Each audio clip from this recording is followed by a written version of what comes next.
Hey everyone, welcome back to my YouTube channel. In this video, I'm going to be talking about various machine learning algorithms and the classifications of those machine learning algorithms. Shall we get started? Now let us just understand the various classifications of machine learning algorithms. Machine learning algorithms are broadly classified into four categories: supervised machine learning algorithms, unsupervised machine learning algorithms, reinforcement learning algorithms, and the fourth one is evolutionary learning algorithms. If these are mouthful, please continue to watch the video and I shall simplify this for you in a moment. Let us now understand the various machine learning algorithms. Let us start with understanding supervised learning. So what do you mean by supervised learning algorithms? Supervised learning algorithm means you have a data set which has a labeled data in it. That is to say, as part of the data set, you will have both the input variables or the predictor or the independent variables, and also you will have the target or the dependent variable as part of the data set. So what we do here for the learning purpose or for the model development, we make use of the supervised learning itself. That is to say, we make use of the predictor or the independent variables and the target variable that is available in the data set for developing various statistical and machine learning models. Some of the popular examples of supervised learning, of course we shall talk about more the supervised learnings in the subsequent slides. Here some popular supervised learning algorithms are linear and logistic regression, decision trees, etc. Now let us move on and understand what is unsupervised learning. Unsupervised learning, contrary to supervised learning, is not labeled. That means as part of the data set, you will not be provided with the target or the dependent or the response variable. So what you will have are typically the input variables or the predictor variables, but the outcome variables is not part of the data set. So some of the popular examples of unsupervised learning techniques are clustering, dimension reduction techniques, etc. Now let us look at yet another interesting category of machine learning algorithms called reinforcement learning algorithms. So what do you mean by reinforcement learning algorithms? When you talk about reinforcement learning algorithms, in several cases, the input variable X and the output variable Y are uncertain. For example, you could look at spell check or predictive keyboards. Realize these algorithms are predominantly also used in sequential decision making scenarios. Some of the examples are dynamic programming and Markov decision process, where we use extensively reinforcement learning algorithms. The last category now, yet another interesting algorithm called evolutionary machine learning algorithm. So what do you mean by evolutionary learning algorithms? These are the algorithms that basically works by imitating the human or animal learning, where we are going to employ these algorithms and frequently use to solve several prescriptive analytical problems. Some of the examples that comes under evolutionary learning algorithms are techniques such as genetic algorithms and ant colony optimization. These are the very good examples of evolutionary learning algorithms. Let us deep dive into various supervised learning algorithms. Supervised learning algorithms broadly can be classified into regression techniques and classification techniques. Let us now understand regression techniques. Multiple linear regression or linear regression in general is one of the regression techniques that any data scientist should be comfortable with. I would argue regression technique is the bread and butter of any statistician or data scientist. Regression techniques are used for predicting numerical quantities. For example, whenever you want to predict numerical quantities like cost, revenue, profits, price, demand, etc., regression technique is your go-to technique. So please be comfortable with regression techniques, and in my subsequent videos I am going to demonstrate using both R and Python application of regression techniques for a particular context. Let us now switch gears to understand other category of supervised learning algorithms, those are called classification techniques. These are popular classification techniques I am going to be talking in a minute, but realize classification techniques are those supervised learning techniques which are employed for predicting discrete outcomes. For example, if we want to predict a customer is a defaulter or a non-defaulter, you could employ any of the classification techniques that are listed here.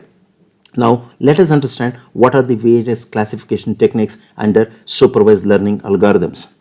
First and foremost is what is popularly called decision trees, also called CART model. CART stands for classification and regression technique. There are very many competing strong classification techniques in addition to CART. Some of them are random forest. Random forest is basically a very popular classification technique which is also called ensemble supervised learning algorithm because it is made up of several decision trees. So moving on, logistic regression. This is one of the go-to techniques whenever you are going to predict discrete outcomes, particularly when you want to predict probability of, let us say, default. Some more contending classification algorithms for classification into discrete outcomes are support vector machine, k nearest neighbors, neural networks, linear discriminant analysis, naive Bayes, boosting methods themselves, etc. Realize, though I have listed many algorithms under classification supervised learning techniques, for example, decision trees, random forest, neural network, they are equally employed to predict numerical quantities similar to linear regression. Though we popularly look at these techniques, decision trees, random forest, etc., as classification techniques, please realize they could be employed for predicting numerical quantities also. So this slide is very, very important for any data scientist to understand the setup supervised learning techniques themselves. Let's revisit the supervised learning algorithms that I talked about in the previous slide with a specific reason in mind. And that reason is to ask several pertinent questions as a data scientist. Without much ado, let's get going with the questions themselves. First and foremost, you're going to ask when to apply any of these supervised learning techniques. It's very, very important for any data scientist to know the nature of data which lends itself to application of several of these competing techniques, be it regression or be it classification techniques. So you should be asking when to apply which technique. That is to say, when would I apply a linear regression versus when do I apply a logistic regression technique versus when do I apply a neural network technique or neural network algorithm. Not just that, you are also going to ask which is the best technique given the context, given the domain, given the problem setting, and given the nature of the data. It's very, very important to know which technique is a first to go to technique while there are several competing techniques available in your repertoire. Identify important variables. You would ask this fundamental question as to which are the subset of the variables from the underlying data set that I would be using for a particular technique which suits my decision making in terms of the expected outcome from that model. By the way, I have created a video on principle of parsimony to choose the best subset of the variables from the underlying data set.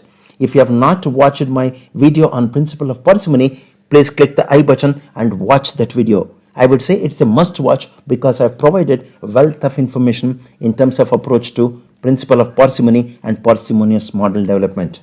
Moving on with the questions to be asked. What are the several model diagnostics and the performance measures that you would look at? For each of those regression and classification techniques, there are very many metrics or the model performance measures that you have to measure to establish the model performance and for comparison of the models. What are those model diagnostics that you would look at? What are the various performance metrics? More so, what metrics you would look at when your data has issue of imbalanced data. Let us take an example. Let us say you are dealing with the customer data for a bank and your data set has low representation or a small percentage of the customers who are defaulters. Realistically speaking, that is how it will be, isn't it? But then the defaulters in the data set are very low on representation, which constitutes what is popularly called imbalanced data set. Whenever you have the issue of imbalanced data set, because the data set is skewed towards a particular category of customers, let us say majority of the customers are non-defaulters, you will not be able to train the model better in terms of the profile of the defaulters. So what would be your strategy for addressing imbalanced data? So what kind of data augmentation techniques that you would look at and employ to remediate the issue of imbalanced data? In light of the imbalanced data, as part of model diagnostics and model performance measure, are you going to look at accuracy as one of the metrics or anything more than that? Let us say precision, recall, etc. So what are your strategies to handle data imbalance issues, and subsequently to look at model diagnostics and model performance, to compare various importance of the variables themselves, and to compare the techniques to select the best model. You would not just stop at that. You would go and ask a question: how do I improve the predictive power or the predictive performance of model? So what in the realm of machine learning is called parameter tuning, or many would use the term hyperparameter tuning itself. That is to say, which of the parameters, which of the variables, which of the aspects of the model development that I need to tweak and tune so that my predictive performance of the model improves. Why? I want to make the model more reliable. Not just that. For making the model more robust and reliable and more trustworthy, I would employ ensemble models. Is there a need to look at ensemble models? Realize ensemble models are nothing but, we are going to take, let us say, I am going to take logistic regression as one of the techniques, SVM as another technique, neural network as another technique, and then group them together, the output or the models themselves together, and then use that as the ensemble model, and then use that for predicting the outcome. Let us say I am going to predict someone is going to respond to my mail campaign or not going to respond. So these ensemble models uses the power of grouping together the weak learners to come up and make it a strong ensembled version of the model for robust and reliable predictions, which significantly enhances the model performance. We deep dived into regression and classification techniques as part of supervised learning algorithms. Now let us switch gears and look at popular unsupervised learning algorithms. Let us start with clustering as one of the unsupervised learning algorithms. Realize clustering can be broadly divided into flat or non-hierarchical clustering and hierarchical clustering. Flat or non-hierarchical clustering can be subdivided into k-means clustering and db-scan. Please realize k-means is one of the most popular unsupervised learning clustering techniques that any data scientist should be comfortable with. Coming to hierarchical clustering, there are again two types: agglomerative or bottom-up clustering, divisive and top-down clustering. Moving further into the realm of unsupervised learning techniques, we looked at clustering in the previous slide. Now is the time to look at rest of the unsupervised learning techniques. So let us look at dimension reduction techniques as one of the unsupervised learning techniques.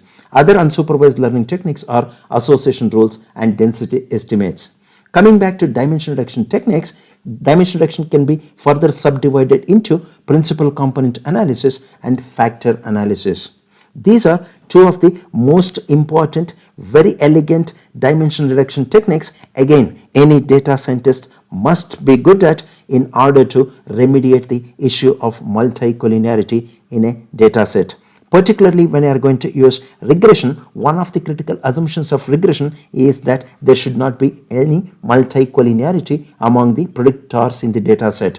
If ever you encounter a situation where you will have multicollinearity issues, you would employ these two elegant techniques, namely principal component analysis and factor analysis, as part of your unsupervised learning techniques for remediating and addressing the issue of multicollinearity.